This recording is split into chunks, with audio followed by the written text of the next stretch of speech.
Hello dear students, नमस्ते। इन basics of electrical engineering आज हम स्टार और डेल्टा कनेक्शन के बेसिक डिफरेंसेस और सिमिलरिटीज के बारे में बात करेंगे। हम समझेंगे कैसे स्टार डेल्टा से डिफरेंट और डेल्टा स्टार से डिफरेंट है। तो आइए स्टूडेंट, हम क्लास को स्टार्ट करते हैं। कंपैरिजन में सबसे पहला हमने स्टार का पॉइंट लिया, और स्टार जब किसी तीन ब्रांचेस को किसी कॉमन पॉइंट पे कनेक्ट करते हैं तो उसको हम स्टार बोलते हैं, और इसी नेटवर्क को हम स्टार कनेक्शन या टी नेटवर्क के नाम से भी जानते हैं। जबकि डेल्टा में जब हम किसी तीन ब्रांचेस को मिला के एक क्लोज सर्किट बनाते हैं, एक डेल्टा फॉर्म करते हैं, तो उसको हम डेल्टा कनेक्शन के नाम से भी जानते हैं, और डेल्टा कनेक्शन को हम पाई कनेक्शन भी बोलते हैं। स्टार कनेक्शन में स्टूडेंट न्यूट्रल अवेलेबल होता है, जिसको हम स्टार पॉइंट भी बोलते हैं, जबकि डेल्टा कनेक्शन में न्यूट्रल अवेलेबल नहीं होता है। और सबसे इंपॉर्टेंट, स्टार कनेक्शन में लाइन करंट और फेज करंट आपस में बराबर होता है, यानी IL IP के बराबर होगा, जबकि डेल्टा कनेक्शन में IL √3f IP होता है। आपको ये याद रखना है, ये न्यूमेरिकल पर्पस से ज्यादा इंपॉर्टेंट है। मैं स्टार कनेक्शन में वोल्टेज के रेफरेंस पे बात करूं तो VL √3 और VP होता है, यानी लाइन वोल्टेज फेज वोल्टेज का √3 टाइम्स होता है, जबकि डेल्टा कनेक्शन में स्टूडेंट VL VP के बराबर होता है। स्टूडेंट में अगर वोल्टेज के रिस्पेक्ट में बात करूं तो स्टार कनेक्शन में लाइन वोल्टेज फेज वोल्टेज का √3 होता है, यानी VL √3 of VP, जबकि डेल्टा कनेक्शन में लाइन वोल्टेज और फेज वोल्टेज आपस में बराबर होते हैं, मींस VL VP।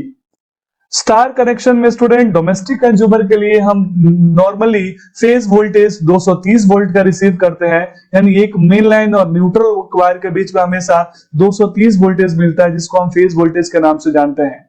जबकि डेल्टा कनेक्शन में किसी दो फेज के बीच में हम 414 वोल्ट लेते हैं, यानी डेल्टा में लाइन वोल्टेज और फेज वोल्टेज की वैल्यू सेम होती है। स्टार और डेल्टा कनेक्शन के वाइंडिंग कॉन्फ़िगरेशन के रिस्पेक्ट में बात करें स्टूडेंट, तो डेल्टा कनेक्शन स्टार कनेक्शन में 3 फेज 3 वायर और 3 फेज 4 वायर दोनों कॉन्फ़िगरेशन हम यूज कर सकते हैं, क्योंकि स्टार कनेक्शन में स्टूडेंट न्यूट्रल वायर अवेलेबल होता है, और न्यूट्रल अवेलेबल होने की वजह से इसको हम 3 फेज 3 वायर और 3 फेज 4 वायर दोनों कॉन्फ़िगरेशन यूज करते हैं। जबकि डेल्टा कनेक्शन में न्यूट्रल वायर अवेलेबल नहीं होता है, तो यहाँ सिर्फ एक ही कॉन्फ़िगरेशन होता है, और वो होता है 3 फेज 3 वायर कॉन्फ़िगरेशन। सबसे इंपॉर्टेंट स्टूडेंट, हम स्टार कनेक्शन का उपयोग नॉर्मली अपने इलेक्ट्रिकल सिस्टम में, स्पेशली ट्रांसफार्मर में या फिर किसी मशीन के डिजाइन में हम हाई वोल्टेज लो करंट के लिए करते हैं, लो करंट की वैल्यू के लिए करते हैं, जबकि हम डेल्टा कनेक्शन का यूज लो वोल्टेज और हाई वैल्यू ऑफ करंट के लिए करते हैं। Star connection network distribution purpose में मेजरली हम यूज करते हैं, क्योंकि हमें डिस्ट्रीब्यूशन सिस्टम में न्यूट्रल वायर भी कंज्यूमर को डिस्ट्रीब्यूट करना होता है, जबकि 3 phase 3 wire star delta connection हम normally overhead transmission line में यूज करते हैं। तो that this is the basic difference between star and delta. काफी इंपोर्टेंट टॉपिक था, तो मुझे लगा आपके साथ डिस्कस करना चाहिए। ऐसे मैंने पुराने 2 वीडियोस में इन सारे टॉपिक्स को कवर कर लिए थे, फिर भी मैंने यहाँ समराइज डिस्कशन कर लिया, ताकि कल कोई आपसे इंटरव्यू में पूछे तो आप गलती नहीं करें। तो that's all about this lecture student.